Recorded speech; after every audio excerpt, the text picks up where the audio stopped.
साल 2026 चल रहा था। दुनिया तकनीक में बहुत आगे बढ़ चुकी थी।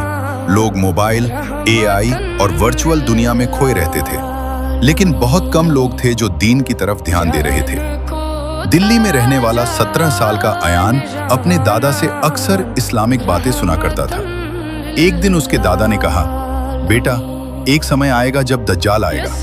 वो एक आंख से काना होगा और उसकी पेशानी पर काफिर लिखा होगा, लेकिन हर कोई उसे पढ़ नहीं पाएगा, सिर्फ मोमिन लोग ही पहचान सकेंगे। ये बात हदीसों में आई है जो सही बुखारी और सही मुस्लिम में बयान हुई है। अयान ने पूछा, दादा, दज्जाल क्या करेगा? दादा ने गहरी सांस ली और बोले, वो खुद को खुदा कहेगा, लोगों को धोखा देगा। उसके पास झूठी जन्नत और जहन्नम जैसी चीजें होंगी। वो चमत्कार जैसा दिखने वाले काम करेगा, बारिश बरसाएगा, जमीन को उपजाऊ बना देगा, लेकिन ये सब अल्लाह की तरफ से इम्तिहान होगा। फिर दादा ने कहा, बेटा, दज्जाल का फितना इतना बड़ा होगा कि हर नबी ने अपनी उम्मत को उससे बचने की दुआ सिखाई। हमारे नबी मोहम्मद सल्लल्लाहु अलैहि वसल्लम भी नमाज में दज्जाल के फिटने से बचने की दुआ पढ़ते थे।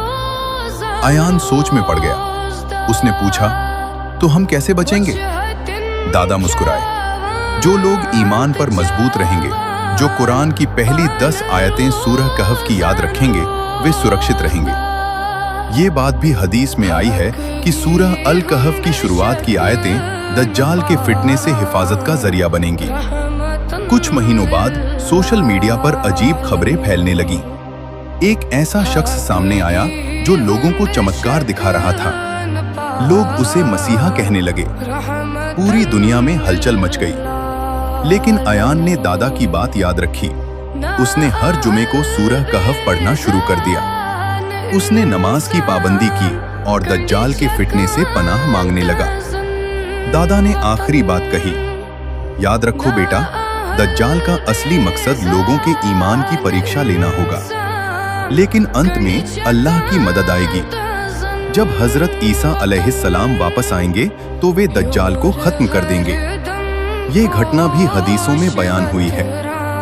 अयान ने ठान लिया, चाहे दुनिया कितनी भी बदल जाए, वो अपने ईमान को मजबूत रखेगा।